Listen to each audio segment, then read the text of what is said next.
Israel की लाख कोशिशों के बाद भी लेबनान का हिजबुल्ला शिकंजे में नहीं फंस पा रहा है।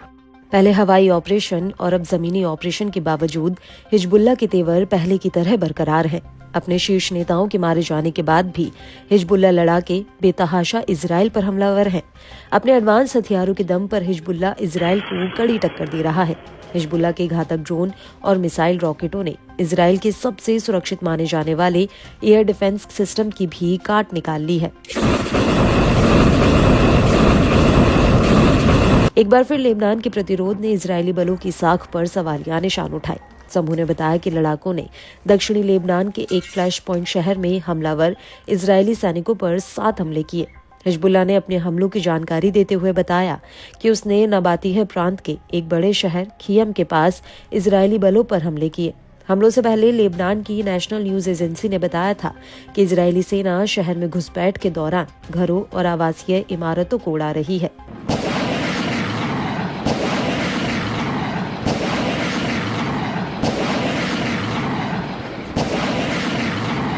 हिजबुल्ला ने इजरायली मिलिट्री साइट्स के खिलाफ अपने 29 ऑपरेशनों का दावा किया, जिससे दक्षिणी लेबनानी शहरों और गांवों में इजरायली सेना की आगे बढ़ने की कोशिशों को रोका गया। इन ऑपरेशनों में हिजबुल्ला ने दक्षिणी लेबनानी शहरों और उत्तरी इजराइल में इजरायली सेना की टुकड़ियों पर रॉकेट और ड्रोन हमले किए। इसके अलावा हिजबुल्ला ने पश्चिमी सेक्टर के आसमान में एक इजरायली हरमीज 900 ड्रोन को सतह से हवा में मार करने वाली मिसाइल से तबाह किया।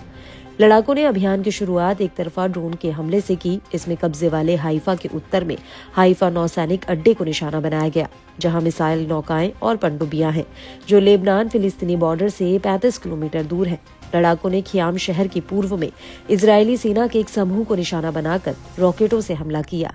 लड़ाकों ने इजरायली कफर युवाल बस्ती के उत्तर में इजरायली सैनिकों को निशाना बनाकर 2 अलग अलग रॉकेट हमले किए।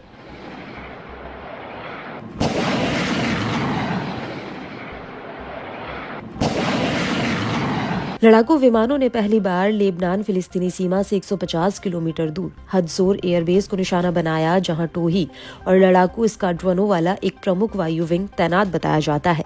इसके अलावा हिजबुल्ला ने दावा किया कि लड़ाकों ने पहली बार इजरायली अर्ली वार्निंग पोस्ट पर भी हमला किया, जो कब्जे वाले सीरियन गोलान के माउंट हरमून पर है। लड़ाकों ने रॉकेट की बौछार से अक्का शहर के उत्तर में गोलानी ब्रिगेड के एडमिनिस्ट्रेटिव हेडक्वार्टर को निशाना बनाया। लड़ाकों ने एक के बाद एक कुल 10 बार खियाम के पूर्व में इजरायली सेना के एक समूह को रॉकेटों की बौछार से निशाना बना डाला। लड़ाकों ने मेतुल्ला बस्ती में तैनात इजरायली सेना को टारगेट कर रॉकेट से हमला किया। लड़ाकू विमानों ने इन जैतिम बेस पर भी इजरायली फौज पर रॉकेटों की बौछार की। अलमनारा बस्ती में इजरायली सैनिकों की टुकड़ी को निशाना बनाया। इसके अलावा तायर हरफा कस्बे में इजरायली सेना के साथ सीधा संघर्ष हुआ। बताया जाता है कि लड़ाकों ने तायर हरफा शहर के पश्चिमी हिस्से के एक घर में इजरायली सेना की घुसपैठ पर नजर रखी, जहां एक बख्तरबंद वाहन को नष्ट कर डाला। मध्यम दूरी के मशीन गनों और कई घातक हथियारों का इस्तेमाल किया, जिससे इमारत के कुछ हिस्से इजरायली बलों पर गिरे। इस बीच न्यूयॉर्क टाइम्स की रिपोर्ट ने बड़ा दावा किया है। अमेरिकी अधिकारियों के हवाले से बताया गया कि इजराइल हिजबुल्ला के कम दूरी के रॉकेट को काबू नहीं कर पा रहा। इजराइल का एयर डिफेंस सिस्टम हिजबुल्ला के हमलों के सामने विफल रहा है। दरअसल लड़ाके उत्तरी इजराइल को लगातार अपना निशाना बनाते रहते हैं। बता दें कि ये इलाका सबसे ज्यादा हिजबुल्ला के हमलों का शिकार रहा है। इसके चलते उत्तरी इजरायली बस्तियों के लोग सुरक्षित अपनी बस्तियों में नहीं लौट पा रहे हैं। वहीं लेबनान के स्वास्थ्य मंत्रालय ने कहा कि पूर्वी बेका वैली में इजरायली हमलों में कम से कम 22 लोगों की जान गई। अक्टूबर 2023 से लेबनान पर इजरायली हमले में मरने वालों की संख्या 3,500 से ज्यादा हो गई है। इसके अलावा 15,000 से अधिक लोग घायल हुए हैं।